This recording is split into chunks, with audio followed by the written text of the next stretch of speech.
Hi scholars, hi parent. Our tense topic is going on. Now it's turn about past perfect tense. कल हम लोगों ने क्या देखा था? Past continuous tense और आज हम लोग देख रहे हैं उसी का आगे का part past perfect tense.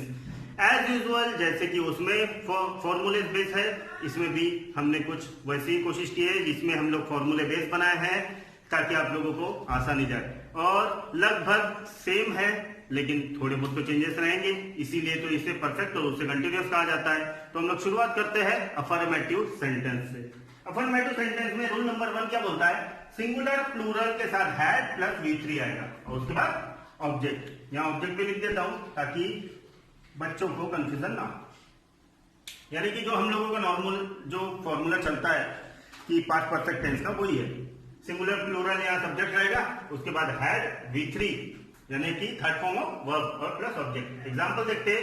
We हमने प्लूरल यहां से लिया, हैड लिया, रीच V3 फॉर्म और ऑब्जेक्ट लिया। तो ये है हमारा पहला फॉर्मूला, सिंपल वाला फॉर्मूला। थोड़ा सा और चेंज रूल नंबर 2 में, if two sentence in past, अगर दो सेंटेंस अगर पास्ट में होते हैं आपके तो उसमें से कोई एक सेंटेंस परफेक्ट में रहेगा और दूसरा रहेगा सिंपल में, है ना? क्योंकि कंफ्यूजन क्या होता है हमें हर बार कि अगर कोई एक लंबा सेंटेंस दे दिया और उसे बोला गया कि इसमें इसको पास्ट परफेक्ट टेंस में कन्वर्ट करो, तो आप लोग क्या करते हो? कंफ्यूज ये हो जाते हो कि दोनों सेंटेंस को परफेक्ट में करना है, दोनों सेंटेंस को परफेक्ट में नहीं करना है। उसमें से क्या करना है? एक सेंटेंस को परफेक्ट बनाओ और दूसरे को सिंपल पास्ट टेंस में रन दो, यानी पास्ट या प्रेजेंट या जो भी है, यानी कि जिसमें करने के लिए बोला गया है तो उसके सिंपल फॉर्म में उसको करो। यानी कि जो उसके लिए जो मैंने नाम रखा हूं कि पहला एग्जैक्ट वही जो बोला गया है और सेकंड न्यूट्रलाइज, यानी कि उसको क्या करना है? न्यूट्रल करना है, लेकिन काय में? जिसमें बोला गया है। अगर पास्ट में बोला गया है तो पास्ट का ही सिंपल लेना, प्रेजेंट बोला है तो प्रेजेंट का ही सिंपल लेना, फ्यूचर बोला है तो फ्यूचर का ही सिंपल लेना। तो देख लेते हैं हम लोग कैसा। तो फॉर्मूला क्या बनता है? Subject plus had plus V3 plus conjunction, फिर सब्जेक्ट बाद में क्या होगा? V2 फॉर्म लगेगा। क्या लगेगा? V2 फॉर्म सिंपल में V2 फॉर्म और ऑब्जेक्ट। क्योंकि हमेशा गलती क्या करते हैं हम लोग कि हम लोग जिसमें कन्वर्शन बोला गया है तो हम लोग वही फॉर्मूला दिमाग में रखते हैं, लेकिन मैंने क्या बोला? दूसरे को न्यूट्रलाइज करना है, यानी सिंपल फॉर्म में। और सिंपल फॉर्म में का फॉर्मूला क्या है? V2 फॉर्म, यानी पास्ट वर्ब देना है आप लोगों को वहां। तो सिंपल का याद रखना। तो देखिए हम लोगों ने किस तरीके से किया इसको। The train is a subject, had V3 form started, conjunction लगा दिया हमने या बिफोर, फिर से सब्जेक्ट लिया, V2 फ्रॉम रीच और object the station.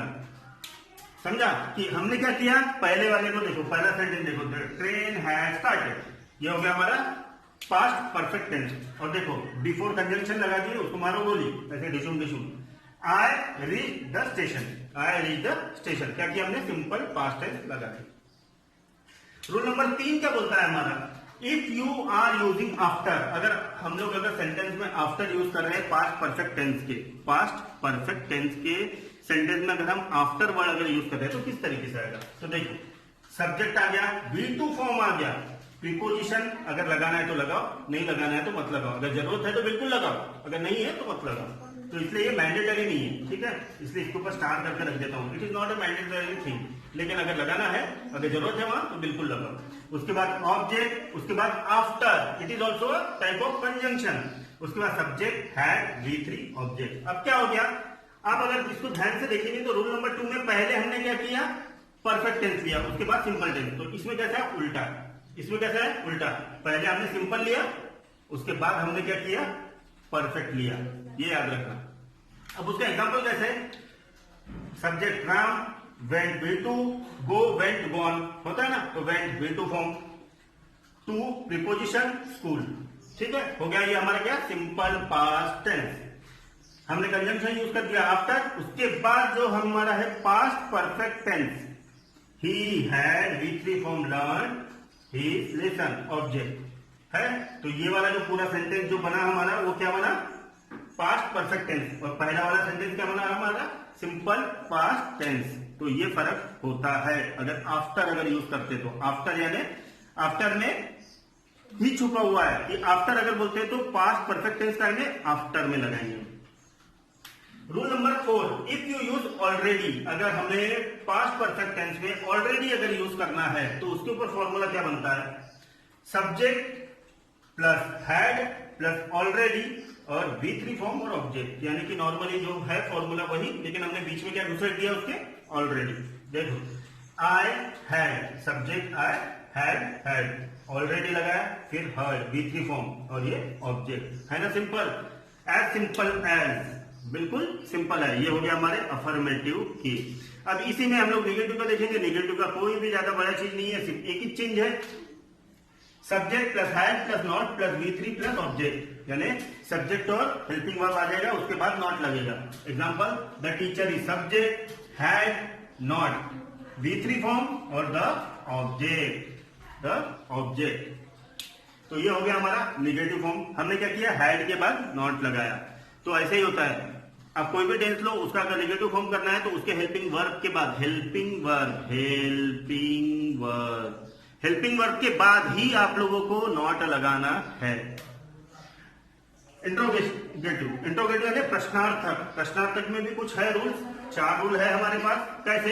If sentence in word, जैसे कि हम लोग हमेशा ले रहे हैं ना, तो आप लोगों को अभी तक लर्न भी हो गया होगा किस तरीके से करते हैं। अगर प्रश्न में अगर आता है क्या, चाहे वो वर्ड यूज करके लगाओ या कुछ और हेल्पिंग वर्ब का यूज कर लो, जिसको हम लोग बोलते हैं हर्बल वर्बल। तो इस तरीके के जो अगर हमारे सेंटेंस जो होते हैं, वर्बल क्वेश्चन जो बोलते हैं, तो अगर वो लगाते हैं उसमें भी हम क्या पूछते हैं, तो उस वक्त क्या होता है? हैड पहले आता है, सब्जेक्ट बाद में आता है, फिर V3 फॉर्म आता है, फिर ऑब्जेक्ट आता है, फिर क्वेश्चन मार्क आता है। एग्जांपल के तौर पे, हैड द बेल रंग, हैड द बेल और ये सब्जेक्ट V3 फॉर्म रंग, रिंग रैंग रंग, है ना? बढ़िया मस्त गाना है एक नंबर। तो rule number 2, in between question, अगर कोई सेंटेंस में ही अगर कहीं बीच में अगर प्रश्न आ जाता है, कोई प्रश्न वाला शब्द आ जाता है, तो क्या करेंगे हम? प्रश्न वाला शब्द लिखेंगे, यानी कि क्वेश्चन वर्ड, उसके बाद फिर हैड, फिर सब्जेक्ट, फिर V3 फॉर्म, फिर ऑब्जेक्ट। अब उसको हम लोग एग्जांपल में कैसे लेते हैं? देखो, क्वेश्चन वर्ड हो गया हमारा वाई, है ना? उसके बाद हमने हैड लिया, सब्जेक्ट यू लिया, V3 form, right, wrote, written. तो रिटन ये हमारा क्या हो गया? V3 form. तो उसके बाद में ऑब्जेक्ट, क्वेश्चन मार्क। ये हो गया हमारा रूल नंबर 2 कि हमारा अगर सेंटेंस के बीच में कहीं अगर क्वेश्चन आता है तो। रूल नंबर 3, फिर से वैसे ही से, हाउ मच, हाउ मेनी, अगर इस तरीके से रहे तो उसके साथ रिलेटेड नाउन, उसके साथ हैड, उसके साथ V3, उसके साथ ऑब्जेक्ट, कोई ज्यादा चेंजेस नहीं है। तो देखो एग्जांपल देखो कैसा बना, हाउ मेनी यहां से उठाया मैंने, ठीक है? उसके बाद चिल्ड्रन, रिलेटेड नाउन, इससे रिलेटेड, हाउ मेनी, क्या हाउ मेनी चिल्ड्रन, तो रिलेटेड नाउन। उसके बाद में हैड उठाया यहां से, V3 फ्रॉम स्लेप्ट, और उसके बाद में ऑब्जेक्ट, बिफोर सनसेट, और उसके बाद में क्वेश्चन मार्क। ये हो गया हमारा थर्ड। रूल नंबर 4 क्या बोलता है? Question word plus subject plus not plus V3 plus object. अगर प्रश्नार्थक वाक्य में कहीं अगर हमें निगेटिविटी यानी निगेटिव अगर बनाना है, निगेटिव अगर प्रश्न बनाना है, तो हम लोग क्या करते हैं? तो कुछ नहीं करने का, सब्जेक्ट के बाद नॉट लगाने का, सब्जेक्ट के बाद। जैसे कि क्वेश्चन वर्ड दे दिया मैंने हैड, V सब्जेक्ट हो गया हमारा, हैड क्वेश्चन हो गया, और ये नॉट लगा दिया मैंने, और उसके बाद में V3 फॉर्म और द ऑब्जेक्ट क्वेश्चन मार्क। है ना? सिंपल एज बाकी टेंसेस।